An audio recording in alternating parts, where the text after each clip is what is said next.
আসসালামু আলাইকুম রহমতুল্লাহি ওবরকাতুহ। সম্মানিত দর্শক, নতুন সরকারের একের পর এক চমক। প্রধানমন্ত্রী ঢিলেঢালা পোশাক পরছেন, সিকিউরিটি কমিয়ে সাধারণের মতো জীবনযাপন করার চেষ্টা করছেন। তিনি এখন পর্যন্ত নিজের বাড়িতে আছেন। তারপর ওরকম মঞ্চে গদিওয়ালা বড় চেয়ারগুলোতে তিনি বসছেন না এবং বিভিন্ন মানুষকে তিনি সম্মান প্রদর্শন করছেন। রাস্তায় জনগণের সঙ্গে হাত নাড়ানাড়ি করছেন। অনেক মানুষ হুমড়ি খেয়ে পড়ছেন। কেউ তার মাথায় হাত বুলোচ্ছেন, স্নেহের পরশ দিয়ে কেউ দোয়া করছেন। সংসদে রাষ্ট্রপতির ভাষণের মাধ্যমে রাষ্ট্রপতির মুখ দিয়ে আওয়ামী লীগকে গালাগাল করানো হয়েছে। সংসদে ব্যাপক হারে মুক্তিযুদ্ধ বিরোধী যে শক্তি, তাদের যে উপস্থিতি এবং পাকিস্তানের দোসর ৭১-এ পরাজিত শক্তি, স্বাধীন বাংলাদেশের পতাকাধারী, বিতর্কিত নয়, একেবারে পতাকাধারী, কোনো দয়ায় নয়, মন্ত্রী পদমর্যাদায় সেই জামাতের সভাপতি ডক্টর শফিকুর রহমান, তিনি বিরোধী দলীয় নেতা, মন্ত্রীর পদমর্যাদায় থাকবেন, তার গাড়িতে পথ করে জাতীয় পতাকা উড়বে। এর আগেও আওয়ামী লীগের মানে সেই ২০০১ সনে আওয়ামী লীগ জমানার পরে ২০০১ সনে জামাত বিএনপি সরকারে জামাতে দুজন মন্ত্রী ছিলেন, তাদেরও গাড়িতে পথ করে পতাকা উড়েছিল, বলা হয়েছিল বিএনপি দিয়েছে। কিন্তু এইবার কিন্তু বিএনপি দেয়নি।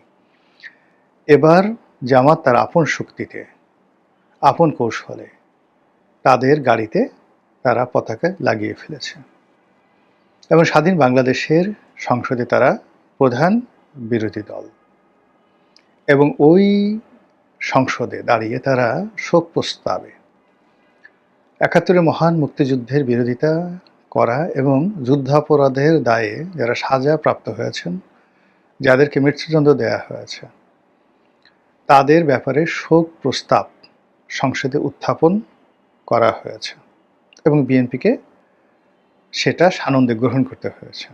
এতই জামাতের ক্ষমতা।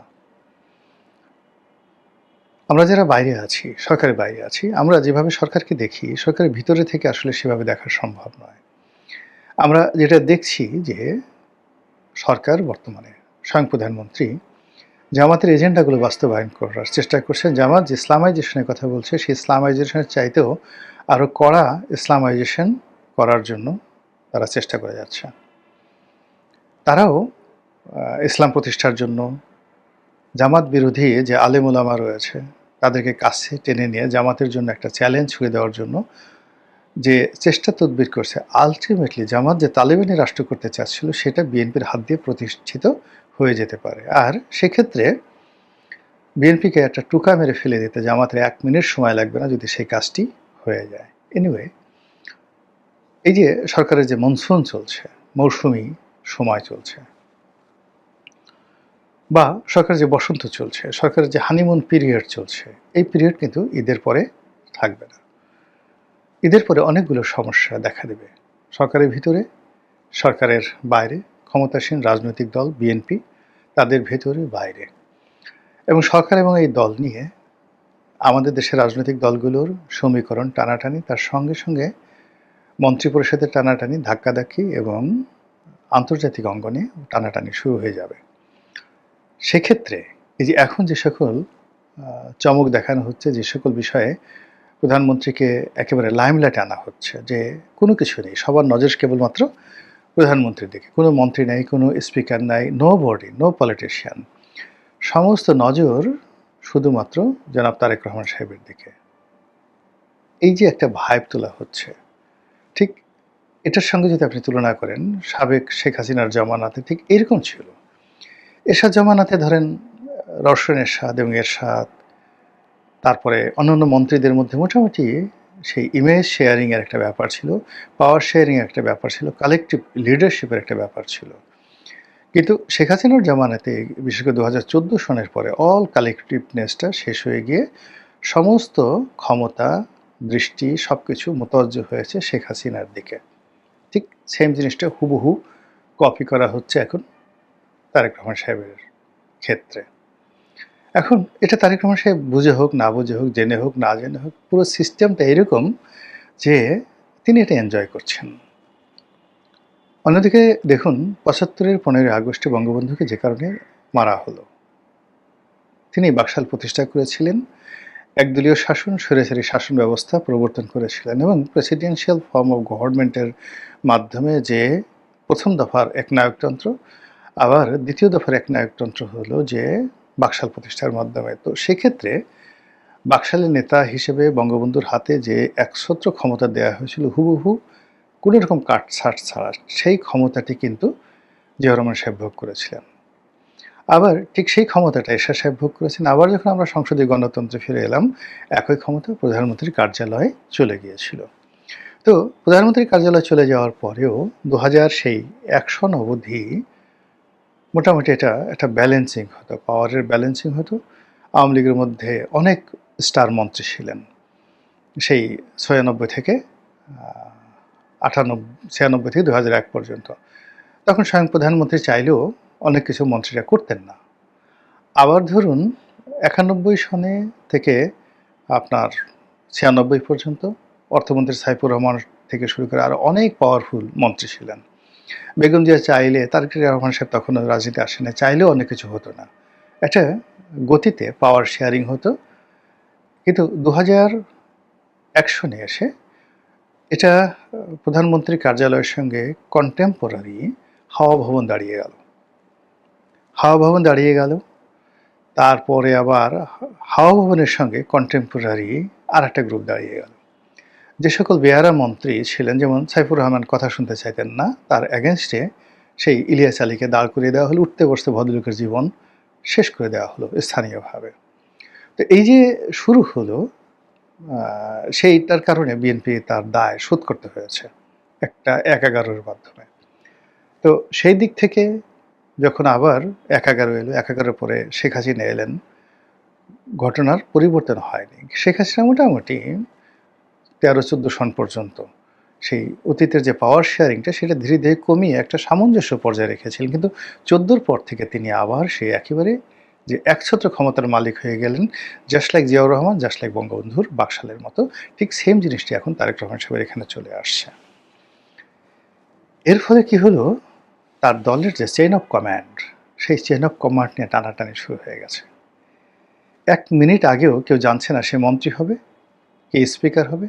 আবার ১ মিনিট পরে জানবে না যে কার মন্ত্রীর যে দপ্তর কখন কার কাছে চলে যাবে, কার কাছে থাকবে। ঘুম থেকে উঠে কে কখন দেখবে মন্ত্রিত্ব নেই। এরকম একটা আতঙ্ক সবার মধ্যে, বেজ্জতি হওয়ার ভয় সবাইকে তাড়া করছে।